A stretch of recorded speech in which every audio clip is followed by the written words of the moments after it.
नमस्कार, मैं रविश कुमार। नौकरी का सपना क्या होता है, हम इस सवाल को अपने नजरिए से नहीं देख सकते। हर व्यक्ति अपना सपना लेकर घूमता है। जो सेना में जवान बनने का सपना देखते हैं, आप उन्हें नहीं कह सकते कि पकौड़ा बेचने का सपना देखो। कोई इंजीनियर बनने का सपना देखता है तो कोई नेता बनने का।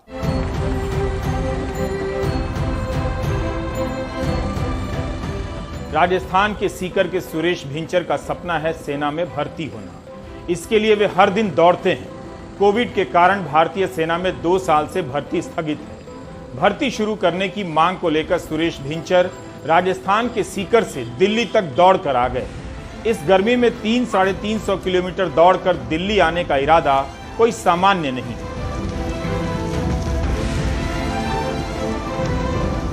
29 मार्च की रात 9 बजे से दौड़ शुरू की और 2 अप्रैल की शाम 6 बजे दिल्ली आ गए। देश के लाखों नौजवान इसी तरह अपने अपने गांव में सेना में भर्ती होने के लिए दौड़ते रहते हैं। इनका सपना है सेना में भर्ती होना, और यह सपना इतना हल्का होता तो यह नौजवान 300-350 किलोमीटर की दौड़ नहीं लगाता। क्या आप मेडिकल की तैयारी कर रहे छात्र से कह सकते हैं कि डॉक्टर की सीटें कम हैं, डॉक्टर बनने का सपना मत देखो? तो फिर इन नौजवानों से भी नहीं कह सकते कि सरकार कितने लोगों को भर्ती कर सकती है या नौकरियां दे सकती हैं, कुछ और कर लो।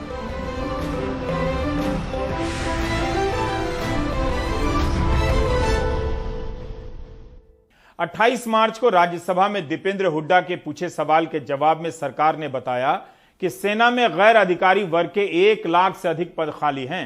नौसेना में 11,000 से अधिक पद खाली हैं। सेना में अफसरों के भी 8,000 से अधिक पद खाली हैं। भर्ती के लिए होने वाली रैलियों का नंबर बता रहा है कि सेना में भर्ती धीरे धीरे कम होती जा रही है। 2017-18 में 106 रैलियां हुई, 2018-19 में 92, 2019-20 में 95, 2020-21 में 47, 2021-22 में 4।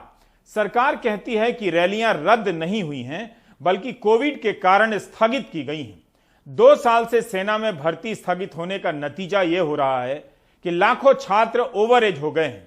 दैनिक भास्कर की रिपोर्ट में लिखा है कि राजस्थान के सीकर और झुंझुनू में तैयारी करने वाले 1 लाख से अधिक छात्र ओवर एज हो गए।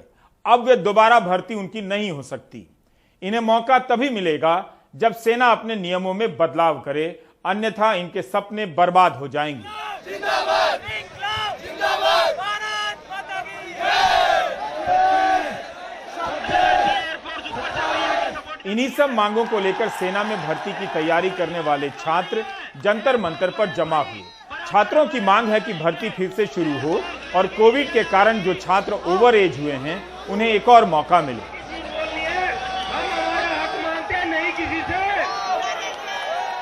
यूपी चुनाव के समय भी यह मुद्दा उठा था। तब बीजेपी के सांसद संजीव बालियान ने रक्षा मंत्री को पत्र लिखा था कि भर्ती जल्दी शुरू हो और उम्र की समस्या का समाधान किया जाए। कोविड के दौरान लाखों लोगों को जुटाकर रैलियां होती रहीं, चुनाव होते रहे, मगर भारतीय सेना भर्ती नहीं कर सकी।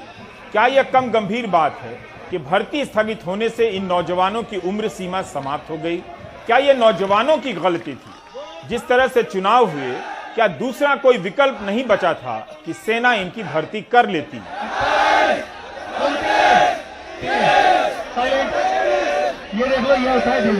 सर 2 साल हो गए, 2 साल में बच्चों की एज बीत गई सर, और प्लस हमारा एग्जाम नहीं हो रहा सर जी।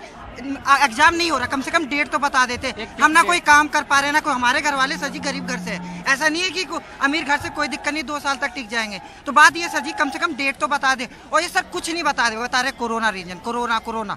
ये बताओ, एसएससी के एग्जाम हो रहे, नीट के हो रहे, जेईई के, पुलिस के हो रहे, एसआई के हो रहे, और फिर सर आर्मी और आर्मी में कितने बच्चे होते हैं? 3500 एक सेंटर पे बैठते हैं। सब डबल वैक्सीनेशन है, डबल वैक्सीन आराम से सर गैपिंग के साथ बैठ के एग्जाम हो सकता है, लेकिन नहीं करवा रहे सर। घर वाले कब तक पैसे दे? घर वाले कर्जे पे लेकर पैसे तब पढ़ा रहे हमें। सरकार हमारी सुनती नहीं है मांगे। चुनाव करवाए जा रहे हैं, उसमें कोरोना नहीं फैल रहा, भर्ती में कोरोना फैलता है, हमारे में कोरोना फैल जाता है हमारी बारी में। कब तक हम वेट करेंगे? धीरे धीरे 2 साल तो मेरी पैसे निकल गई भर्ती के चक्कर में, 1-2 साल और रह रही है, वो भी निकल जाएंगे धीरे धीरे। तुम्हारा इलेक्शन था, तुमने एक पर्टिकुलर दे दी, उस दिन को तुमने इलेक्शन करा दिया, उस टाइम कोरोना नहीं था। लेकिन हमारी जैसी भर्ती आई, उस टाइम इलेक्शन आ चुका है, उस टाइम कोरोना आ गया है। कब तक युवा परेशान रहेंगे? कब तक युवा परेशान रहेंगे? ऐसे बोलते हैं तुम बेरोजगार हो, अपना बिजनेस करो। अरे हम देश सेवा तो करने जा रहे हैं, हमें पैसे की जरूरत नहीं है। अगर पैसा होता हमें तो हम कहीं भी काम कर लेते हैं। हमें पैसे का फ्रेम नहीं चाहिए, हमें बस वर्दी चाहिए चीज़ें वाली।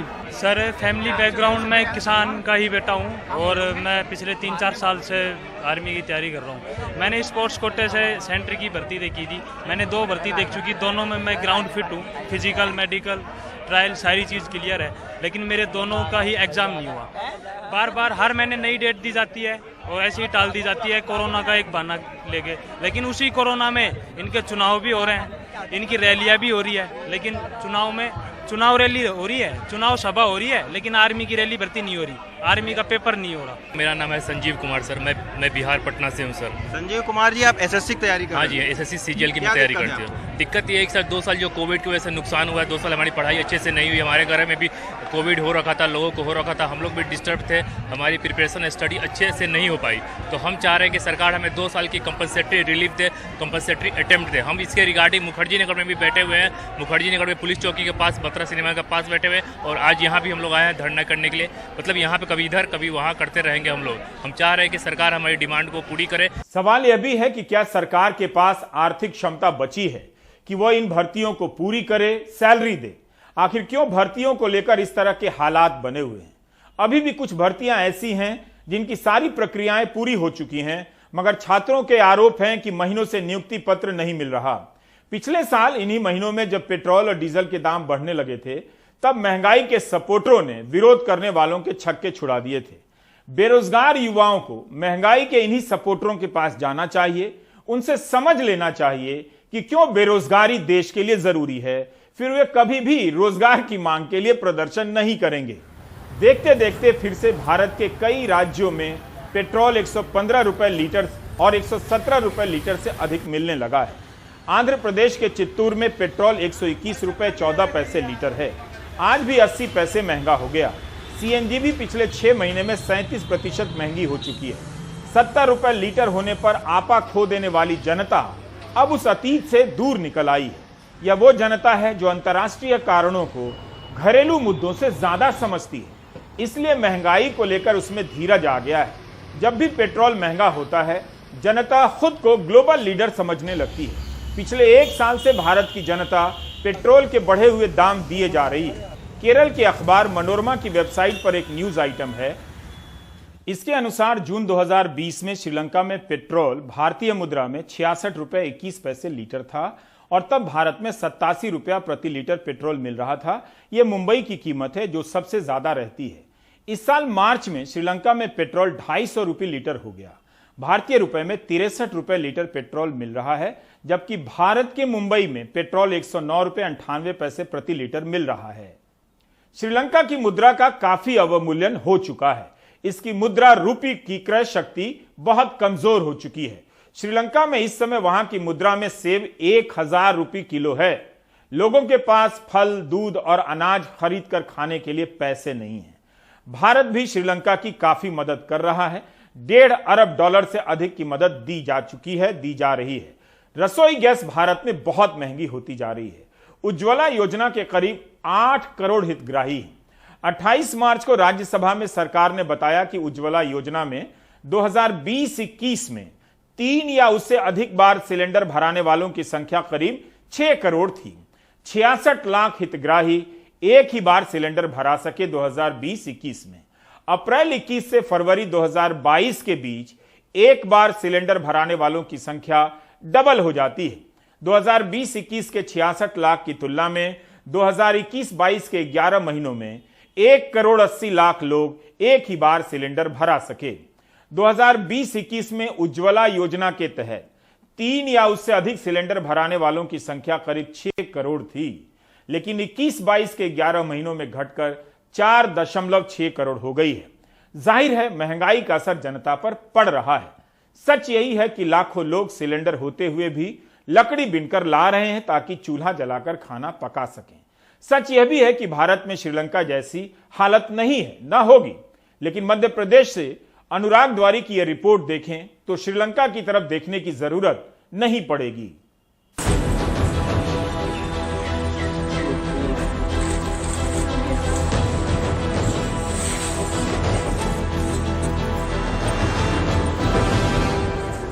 कुछ महीने पहले बुरहानपुर में बैंड बजाने वाले तुकाराम को प्रधानमंत्री आवास योजना में घर मिला, उज्ज्वला योजना में चूल्हा मिला, मुख्यमंत्री उनके घर पहुंचे, खाना खाया, सुर्खियां बन गईं। लेकिन हकीकत में मध्य प्रदेश में कई महिलाओं ने उज्ज्वला योजना में मिले गैस सिलेंडर और चूल्हे को कोने में सरका दिया है और फिर से चूल्हा फूंक रही हैं। कीमतें बढ़ने से उज्ज्वला गैस के उपभोक्ताओं के लिए महंगी गैस पर रोटियां बनाना हैसियत से बाहर हो गया है। आलम यह है कि खरगोन जैसे जिले में महिलाएं खाना पकाने के लिए अब लकड़ियां बीनने निकल पड़ती हैं। देहात में कई घरों में सिलेंडर बंद हो चुके हैं। गृहिणियों की सांसों में धुआं, आंखों में जलन और आंसू की बेबसी लौट आई है। इन सब की वजह आए दिन बढ़ते गैस सिलेंडर के दाम हैं। गैस की टंकी महंगी भी गई, कहीं से भराड़ा, मजदूरी चलती नहीं, अब चूल्हा पर बनावा, अब काई करा, पैसा कहाँ से लावा, काम धंधो नहीं चली रही, 1000 रुपया में टंकी भरा। हर रोज भाव बढ़ते जा रहे हैं उसके, हर रोज ऐसा लगता नहीं है कि अब भाव कम होएगा उसका, गैस की टंकी का। तो आप किस तरीके से आप काम हम लोग चूल्हे पे खाना बनाते हैं। 700 हुए, 600 हुए, 800 हो गए, अब डायरेक्ट 1000 रुपये हो गए। 1000 रुपये बहुत बड़ी बात है। 1000 रुपया महीना मजदूरी भी चलती नहीं, तो फ्री मिले तो गरीब बनम कहाँ से बराड़ी सकत साहब, 1000 रुपये महीने कहाँ से लावा। लोग अपना परिवार पालेगी, 1000 की टंकी भरवाएं। गैस का सिलेंडर मुफ्त में जरूर मिला था, ये तो हर घर में मिला है लगभग, कोई कुछ लोग छूट भी गए हैं, लेकिन वो सिलेंडर मुफ्त में मिलने के बाद में उन्होंने उसको वसूली का जरिया बना लिया। मेरे को तो ऐसा लगता है कि जो कंपनियां हैं वो कंपनियों का सेल्समैन बन गई है सरकार, और वो टंकियां बिकवा दी उसने। उसके बाद में किसी के खाते में सब्सिडी भी नहीं आई, और वो गैस का सिलेंडर इतना महंगा हो गया है कि जितने की गैस का सिलेंडर और वो चूल्हा नहीं है, उससे कई गुना ज़्यादा पैसे वसूल कर लिए हैं उन लोगों ने। हालांकि सूचना के अधिकार के तहत नीमच के रहने वाले चंद्रशेखर गौर को बीपीसीएल, एचपीसीएल ने जो आंकड़े भेजे हैं वो बताते हैं कि इस वित्त वर्ष में जनवरी तक बीपीसीएल से उज्ज्वला के हितग्राही 52,41,254 ग्राहकों ने सिर्फ एक दफे सिलेंडर रिफिल करवाया है, जबकि 22,31,496 ग्राहक ऐसे हैं जिन्होंने सिलेंडर रिफिल करवाया ही नहीं। जबकि एचपीसीएल के कुल 53,07,000 ग्राहकों ने एक बार सिलेंडर भरवाया है। 13,53,000 ग्राहक ऐसे थे जिन्होंने सिलेंडर रिफिल करवाया ही नहीं। तीसरी कंपनी इंडेन के जवाब का इंतजार है। आपको लगता होगा कि आपकी फिक्र से आपके हुक्मरान भी फिक्रमंद होंगे, लेकिन पेट्रोल डीजल गैस की महंगाई पर सूबे के मंत्रियों के जो अनूठे तर्क हैं वो एक बार फिर से सुन लीजिए। कोई आज की नई बात नहीं है कि पहली बार महंगाई है, नहीं ऐसा कुछ नहीं है, कोई महंगाई नहीं है, इतनी छोटी मोटी थोड़ी बहुत महंगाई तो चलती रहती है, लेकिन उसका फायदा जनता को तो मिलना चाहिए। कि हम सब्जी मंडी जाते हैं तो हम कभी साइकिल से जाते हैं क्या? जो हमें शारीरिक रूप से स्वस्थ रखेगी, हमारे प्रदूषण को कम में मुक्ति दिलाएगी। हमारे लिए पेट्रोल डीजल महत्वपूर्ण है कि हमारे स्वास्थ्य सेवाएं देश की महत्वपूर्ण है। जिंदगी में परेशानी ही सुख का आनंद देती है, जब तक एक भी परेशानी नहीं आए तो सुख का आनंद भी नहीं आता है। लाल किले की प्राचीर से जवाहरलाल नेहरू जी ने जो भाषण दिया था, उसी भाषण की गलती के कारण इस देश की अर्थव्यवस्था बिगड़ी है। ये एक केंद्र का विषय है और इसमें वैश्विक विषय भी आ जाते हैं, लेकिन जल्दी ही कोई हल निकलेगा और उसके हिसाब से पूरा महंगाई का वो बनता है। मैं आपसे ये पूछना चाहता हूँ कि कौन से वर्ग की आय नहीं बढ़ी? क्या एम्प्लॉयज़ को जिनको तनख्वाह 5,000 मिलती थी आज उनको 25-30,000 नहीं मिल रही? क्या व्यापारी का जो सामान बिकता था वो सस्ते मूल्य में बिकता था, आज ज़्यादा में नहीं बिक रहा? क्या सब्जी पैदा करने वाले का मूल्य नहीं बढ़ा? क्या दूध उत्पादन वाले की नहीं बढ़ा रेट्स? आमदनी तो प्रत्येक वर्ग की बढ़ी है। एक पहिया है जो अपनी तरफ इस तरह पर चलता रहता है और उसको हमें स्वीकार करना पड़ेगा। आपको लगता होगा कि विपक्ष ने इसका पुरजोर विरोध किया। जी हाँ, पुरजोर विरोध किया था। पूर्व मुख्यमंत्री कमलनाथ अपने बंगले के बाहर आए, 2 सिलेंडरों को माला पहनाई, 1.5 मिनट भाषण दिया और विरोध खत्म। सोचा था सरकार से महंगाई पर सवाल पूछेंगे, लेकिन मंत्री जी के तर्कों के बाद आपको लगता है कि सवाल की गुंजाइश है। सोचा था प्रतिपक्ष से सवाल पूछेंगे महंगाई पर, लेकिन 4-5 मिनट के भारी भरकम आंदोलन के बाद इस भीषण गर्मी में वो भी थक गए होंगे, सो उनसे भी क्या सवाल पूछें। सत्ता और प्रतिपक्ष की नूरा कुश्ती आपने देख ली, आप इस महंगाई में चूल्हा फूकें। खरगोन से आसिफ और भोपाल से कैमरा पर्सन रिजवान खान के साथ अनुराग द्वारी, एनडीटीवी इंडिया। जनता को लगता है कि महंगाई का विरोध करने का काम केवल विपक्ष का है। विपक्ष को लगता है कि विरोध तो करते हैं मगर जनता साथ नहीं देती। महंगाई को लेकर विपक्ष के प्रदर्शनों में उनके नेता कार्यकर्ता तो आते हैं मगर जनता नहीं आती, ना ही विपक्ष के प्रदर्शनों को दिखाया जाता है। इसीलिए बहुत आराम से जनता सरकार से पूछने के बजाय विपक्ष पर सवाल उठाती है कि वो प्रदर्शन नहीं कर रहा। उधर विपक्ष ने राज्यसभा में चर्चा का नोटिस दिया जिसे सभापति ने खारिज कर दिया। सदन के भीतर चर्चा नहीं हो रही और सड़क पर गर्मी भी काफी है। हिमांशु शेखर ने बीजेपी के सांसदों और एनडीए के नेताओं से बात की। देखिए, ये हम लोगों ने तो काफ़ी बार बोला हुआ है कि आप आइए सदन में चर्चा। सदन एक ऐसा माध्यम है कि जहाँ सबकी बात सुनी जाती है और वेंकैया नायडू जी बार बार कह रहे थे कि भाई आप सुनिए, पर वो जानबूझ के खड़े होकर हल्ला गुल्ला कर रहे हैं। और पेट्रोल डीजल की जो प्राइस बढ़ने की बात हो रही है, ये हमारे ये यूक्रेन और रशिया का जो युद्ध चल रहा है उसके अंदर बाद में थोड़े टाइम में ख़त्म भी हो जाएगा। जैसे नीचे आएगा ख़त्म हो जाएगा ये चीज़। लिहाजा सरकार से हमारा सुझाव भी है, आग्रह भी है, निवेदन भी है कि गरीबों के लिए प्रतिबद्धता तब और पारदर्शिता के साथ सामने आएगी अगर बढ़ाई हुई जो ये चीज़ें हैं, चाहे पेट्रोल हो, डीजल हो या रसोई गैस हो, इनकी कीमतों को घटाया जाए, इसको रोल बैक किया जाए और इन चीज़ों को, इन दामों को स्थिर भी किया जाए ताकि उनकी जो फिक्स्ड इकोनॉमी खराब हुई है कोरोना के समय, उससे राहत मिल सके। आपको एक और मजेदार किस्सा सुनाता हूं। भारत को विश्व गुरु बनाने की तैयारी किस लेवल पर चल रही है। मतलब ठीक है कि हमारे यहाँ की यूनिवर्सिटी की हालत खराब होने से माता पिता अपने बच्चों को पैसे से या स्कॉलरशिप से विदेशी यूनिवर्सिटी में भेजने के लिए मजबूर हैं ताकि यहां से छुटकारा मिल जाए। लेकिन इसका मतलब यह नहीं कि उन्हें भारत के विश्व गुरु होने में संदेह है। बस वे विश्व गुरु होने तक अपने बच्चे के लिए इंतजार नहीं कर पा रहे हैं। Michigan students are known to be smart, talented, and willing to work hard. And over the past 18 months, you have also shown perseverance and resilience. हमने ये वीडियो मिशिगन यूनिवर्सिटी की वेबसाइट से ली। इससे पता चलता है कि इस यूनिवर्सिटी का बुनियादी ढांचा कितना शानदार है। लेकिन जिस भी भारतीय छात्र ने university of Michigan college of literature, sciences and arts में लाखों रुपए देकर एडमिशन लिया होगा, समझिए उसकी जेब कट गई। डीटीएफ का आरोप है, डेमोक्रेटिक टीचर्स फ्रंट का आरोप है कि इसी यूनिवर्सिटी की वेबसाइट से काफी सारा हिस्सा उठाकर यूजीसी की एक्सपर्ट कमेटी ने यूजीसी की ड्राफ्ट रिपोर्ट में डाल दिया है। जब वहां का कोर्स यहां आ ही रहा है तो फिर वहां जाने की जरूरत क्या। जब भारत में आज की तरह कोई यूनिवर्सिटी नहीं थी तब 1817 में मिशिगन यूनिवर्सिटी की स्थापना हो चुकी थी।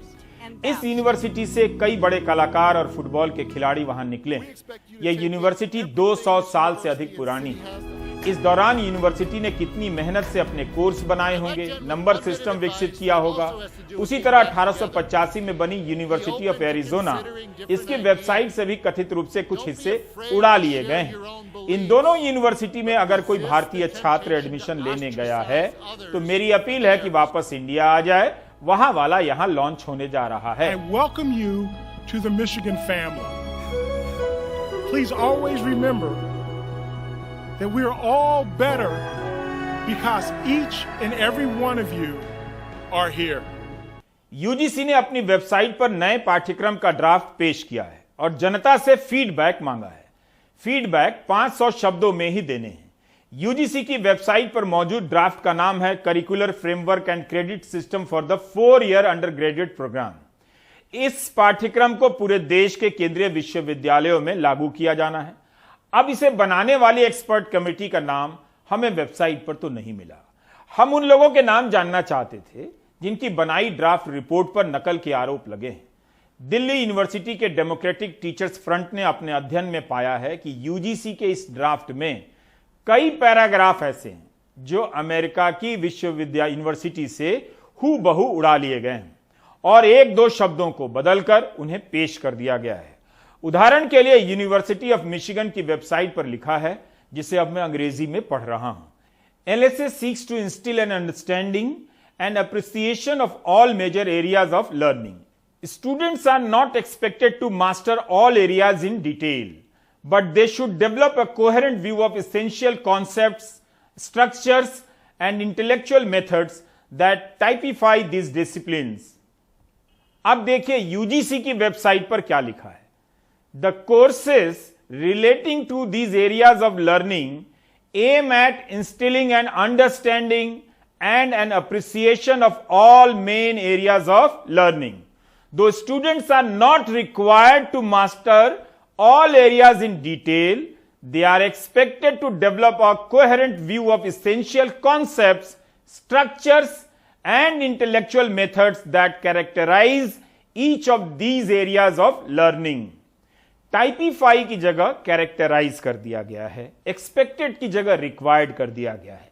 इससे पता चलता है कि एक्सपर्ट कमेटी ने मेहनत भी की है और उनके सदस्यों को अंग्रेजी तो आती ही है, वरना दो शब्दों को बदलना आसान नहीं. हर कोई मेरी तरह अंग्रेजी और गणित में कमजोर नहीं होता. Do you get my point? UGC को खुद भी प्रेस कॉन्फ्रेंस कर इन बातों पर सफाई दे देनी चाहिए थी, ताकि कौन एक्सपर्ट है उससे पर्दा उठ जाता और हम भी उनके फेसबुक और इंस्टा अकाउंट पर जाकर चेक कर लेते कि उनकी आध्यात्मिक और अकादमिक गुणवत्ता कैसी है. प्राइम टाइम के इस अंक को आप यूट्यूब में भी देखिए, तब आपको ठीक से अंदाजा होगा कि मिशिगन यूनिवर्सिटी की वेबसाइट से किस तरह से शब्दों को, पैराग्राफ को उठाकर यूजीसी की ड्राफ्ट रिपोर्ट में समा दिया गया है. वैसे ये अच्छा भी हुआ है. अगर इसी तरह से कई 100 साल पुरानी हार्वर्ड यूनिवर्सिटी की वेबसाइट को उठाकर भारतीय यूनिवर्सिटी की वेबसाइट में चेप दिया जाए तो हम चंद घंटे में ही गली गली में हड़बड़ हार्वर्ड यूनिवर्सिटी खोल सकते हैं. वैसे यूजीसी रिसर्च पेपर में चोरी की सामग्री इस्तेमाल करने को गलत मानती है. इसके लिए एक पूरा एक्ट है जिसका नाम है UGC promotion of academic integrity and prevention of plagiarism in higher educational institutions regulations 2018. इसके बाद भी एक्सपर्ट कमेटी ने ऐसा किया है तो गलत है. सारे एक्सपर्ट को आकर सफाई देनी चाहिए और जब भी सफाई देंगे हम उनका पक्ष चलाएंगे.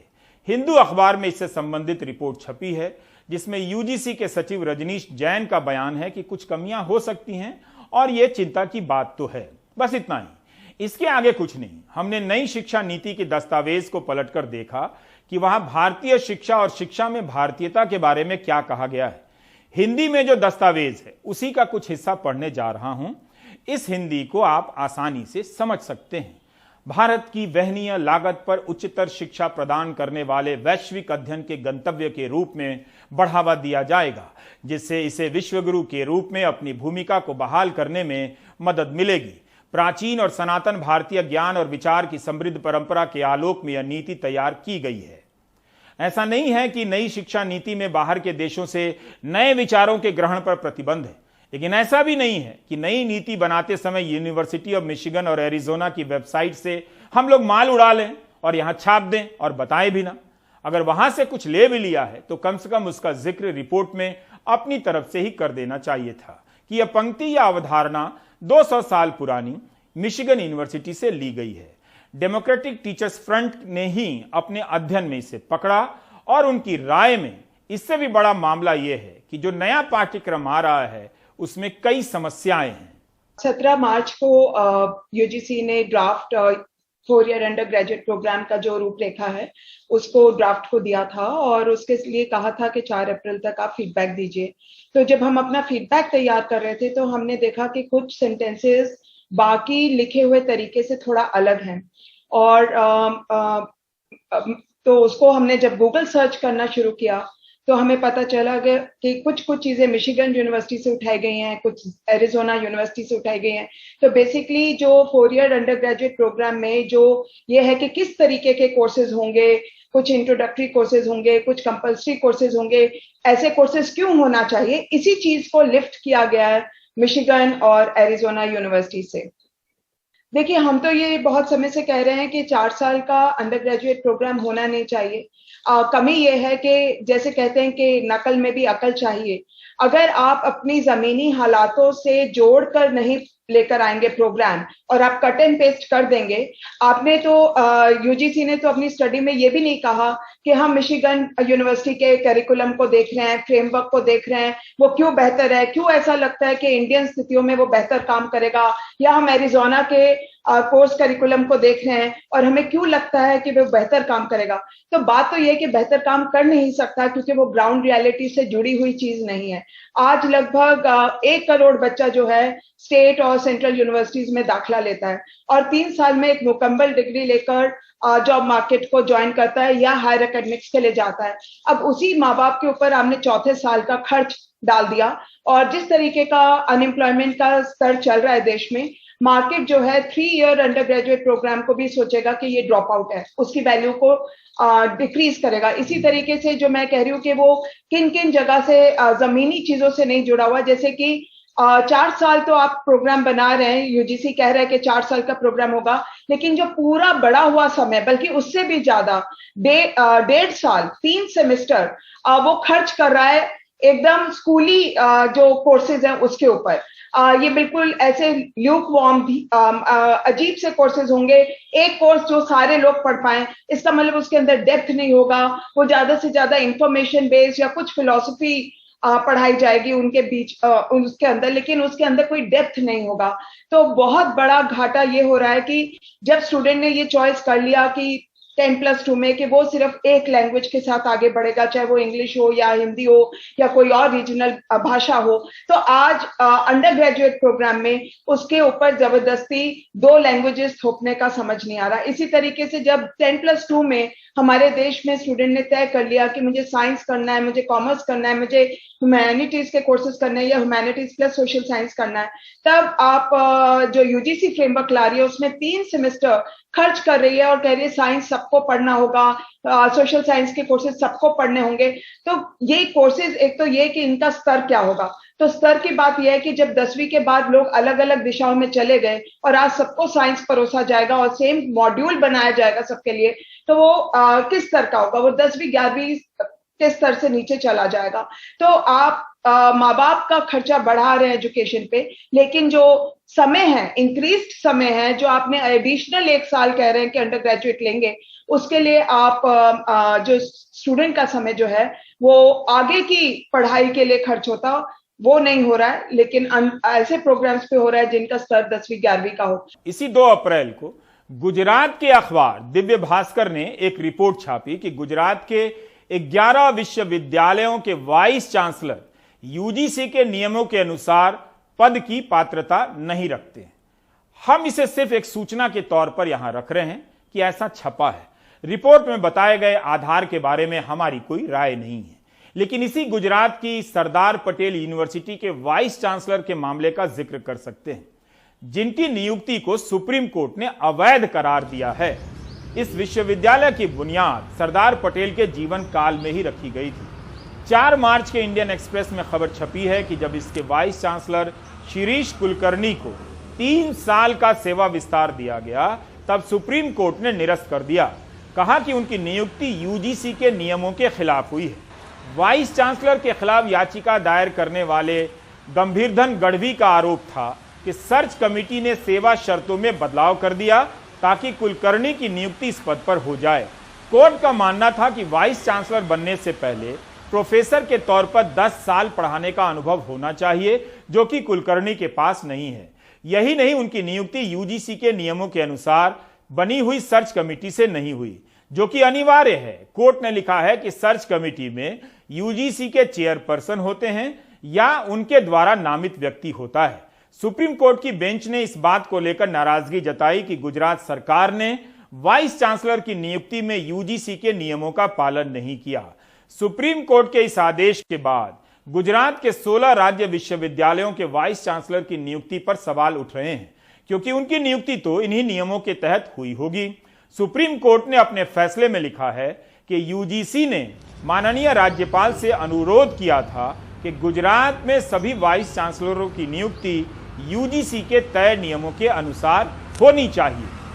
तो इस तरह से वाइस चांसलर नियुक्त किए जा रहे हैं और कोर्स बनाए जा रहे हैं।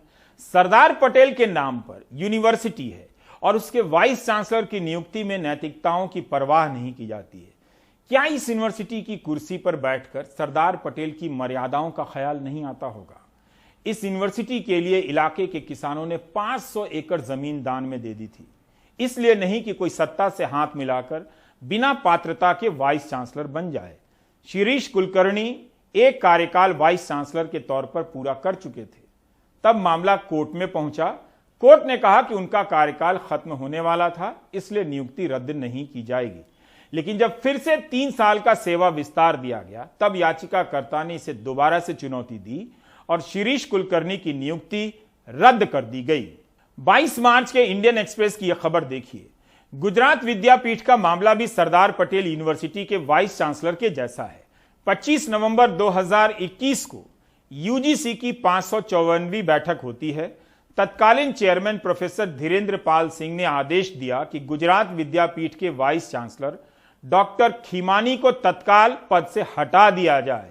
लेकिन उसके 3 महीने बाद गुजरात हाईकोर्ट का फैसला आता है कि 5 अप्रैल को नोटिस का जवाब आने तक वाइस चांसलर को हटाने के लिए सख्त कदम ना उठाए जाएं। यूजीसी ने अपनी कमेटी की जांच में पाया था कि डॉक्टर खीमानी की नियुक्ति में प्रक्रियाओं का पालन नहीं हुआ है। कई सारी खामियां पाई गई हैं। गुजरात विद्यापीठ की स्थापना महात्मा गांधी ने की थी 1920 में। ब्रेक लेते हैं और ब्रेक के बाद देश दुनिया की बाकी खबरें। रूस दूसरे विश्व युद्ध के बाद सबसे बड़े युद्ध अपराधों को यूक्रेन में अंजाम दे रहा है। यूक्रेन के राष्ट्रपति वोलोदिमीर ज़ेलेंस्की ने आज संयुक्त राष्ट्र सुरक्षा परिषद को अपने संबोधन में रूस पर ये आरोप लगाए। ज़ेलेंस्की ने कहा कि संयुक्त राष्ट्र अपने संगठनात्मक ढांचे में सुधार करे ताकि रूस जैसे देशों को वीटो की ताकत न मिले। उन्होंने कहा कि अगर संयुक्त राष्ट्र कुछ नहीं कर सकता तो अपने आप को भंग कर दे। उन्होंने कहा कि कल ही मैं कीव के करीब अपने शहर बूचा से लौटा हूं, जिसे हाल में रूसी सेना से आजाद कराया गया। उन्होंने कहा कि रूस की सेना ने बूचा में ऐसे आम लोगों को ढूंढ कर मारा जो यूक्रेन की सेवा करना चाहते थे। उन्होंने महिलाओं को उनके घरों के बाहर गोलियां मार दी। यही नहीं, कई जगहों पर बच्चों, बूढ़ों समेत पूरे के पूरे परिवारों को मौत के घाट उतार दिया गया और फिर उनके शवों को जलाने की कोशिश की गई। उधर क्रेमलिन के प्रवक्ता ने ऐसे आरोपों को सिरे से खारिज करते हुए कहा कि ये रूस की सेना को बदनाम करने की बड़ी साजिश है जो कामयाब नहीं होगी।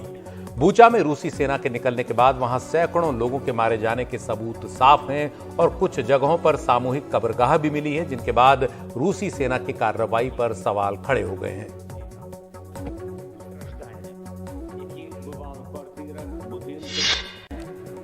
दुनिया के जाने माने उद्योगपति एलन मस्क और ट्विटर के बोर्ड ऑफ डायरेक्टर्स में शामिल हो गए हैं। ट्विटर के सीईओ ने आज इस बात का ऐलान किया।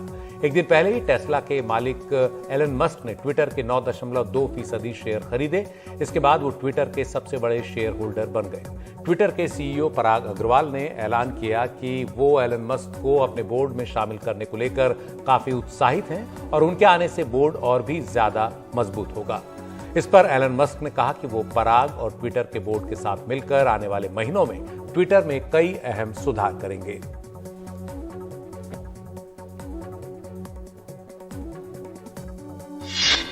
शिवसेना के राज्यसभा सांसद संजय राउत के खिलाफ प्रवर्तन निदेशालय यानी ईडी ने बड़ी कार्रवाई की है। ईडी ने संजय राउत, उनकी पत्नी और उनके एक सहयोगी प्रवीण राउत की 11 करोड़ की संपत्तियां जब्त करने की कार्रवाई शुरू कर दी है। इनमें संजय राउत का अलीबाग का एक प्लॉट और मुंबई के दादर में एक फ्लैट भी शामिल है।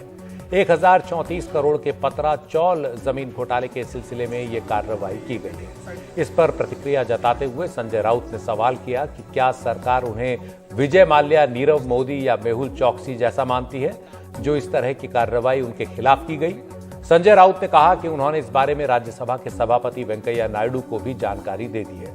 संजय राउत ने आरोप लगाया कि उन पर महाराष्ट्र सरकार गिराने का दबाव डालने के बाद ये कार्रवाई की गई। राउत ने कहा कि जनवरी में बीजेपी के कुछ वरिष्ठ नेताओं ने उनसे मिलकर पाला बदलने का दबाव डाला था और चेतावनी दी थी कि अगर ऐसा नहीं किया गया तो उन्हें इसकी कीमत चुकानी पड़ेगी। संजय राउत ने कहा कि मैं एक छोटे घर में रहता हूं, जो भी मेरे पास है मेरी गाढ़ी मेहनत से कमाया गया है। क्या जांच एजेंसी मानती है कि मेरे पास हवाला का पैसा है?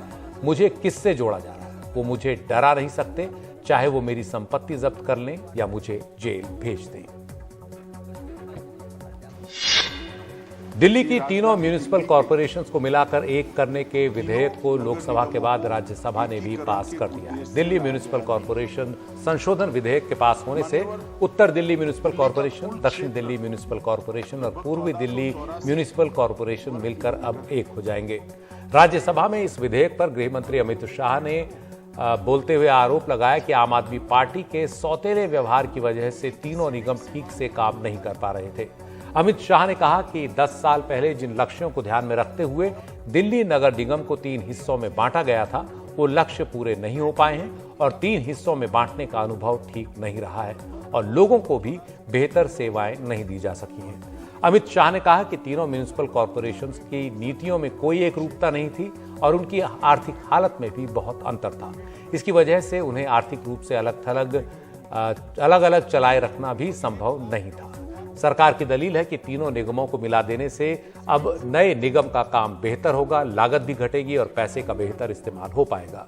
उधर विपक्ष ने इस विधेयक को संवैधानिक आधार पर असंगत बताते हुए इसका विरोध किया और कहा कि इसे पास करना एक प्रशासनिक और राजनीतिक गलती होगी। बदलती राजनीतिक चुनौतियों पर मंगलवार को कांग्रेस संसदीय दल की बैठक में विचार हुआ। कांग्रेस सांसदों को संबोधित करते हुए कांग्रेस की अंतरिम अध्यक्ष सोनिया गांधी ने कहा कि ये वक्त आपसी मतभेद भुलाकर पार्टी को मजबूत करने का है।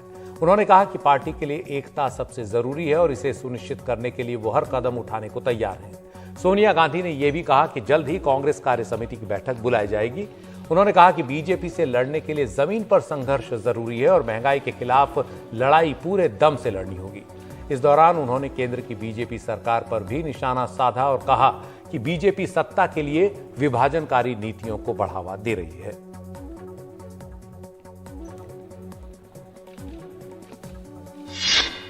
दिल्ली पुलिस की स्पेशल सेल ने तिहाड़ जेल में बंद काला जठेड़ी और लॉरेंस बिश्नोई गैंग के 5 शूटरों को गिरफ्तार किया है। ये लोग कारोबारियों से रंगदारी मांगने में शामिल थे।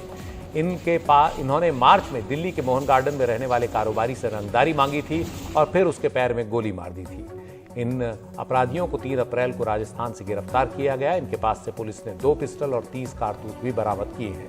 पूछताछ में इन शूटरों ने माना कि वो काला जठेड़ी और लॉरेंस बिश्नोई के कहने पर ही रंगदारी वसूलते थे।